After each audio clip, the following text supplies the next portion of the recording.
Welcome back to Let's Draw Fakemon, and on this episode we'll be talking about form language, using a design from my region. Well, first of all, we have to define what form language is. The best way to explain it is probably to use an example. So we'll be using Diana from League of Legends. Don't worry if you don't play League, this should still make sense, even if you've never played the game before. I'll be using a lot of diagrams. So looking at her, even without knowing anything about this character, you can probably tell what she's all about. And that's really the power of consistent form language in character design. Diana is all about the moon, specifically the crescent moon, and pretty much every design choice made for her reflects that. The most obvious parts are her forehead tattoo and her belt. But what makes Diana a good example of form language is how almost all parts of her design reflect the crescent shape. Her chest plate, her hair, armor, and sword, basically every piece of her calls back to the same crescent shape, at least a little bit. Now, why is this important in design? Well, for Diana, in the context of League, the game has a very limited amount of time for the player to get to know the character, so the design really has to do all the work to tell her story.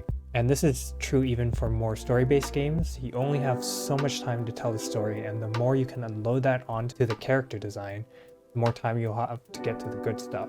Now back to these two guys. Like I said in the first episode, starting with a clear concept is super important when designing. So for these guys, I went with yin and yang and a cat. The yin-yang symbology is super recognizable to most people, so it was really important to me to incorporate as much of the symbology's form language into the creature itself. Breaking down the symbol, it's a curved teardrop shape with a hole in the larger end.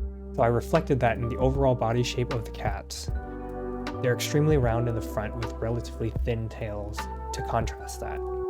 And inspired by the facial markings on Siamese cats, I gave them masks of the opposite color to represent the hole in the original symbols. The dot in their forehead to help reinforce that even further. Another aspect of the symbol I tried to incorporate was the relationship of soft to sharp edges. Pretty much the entirety of the yin-yang symbol is curves, but each teardrop terminates to a point. So I wanted to keep this proportion of almost all curves with a few sharp points breaking it up. For example, the sharp points on Yin, the black cat, are just the eyes and the tail. Even though cat ears are typically pointed, I made sure to round them out so they didn't add excess points to the design. On Yang, the white cat, the only sharp points are on its mane, where each tuft of fur also falls back to the original teardrop shape as well. And that's a secondary advantage to using form language throughout your design. Designing is all about making decisions, and keeping a consistent form language makes making those decisions a whole lot easier.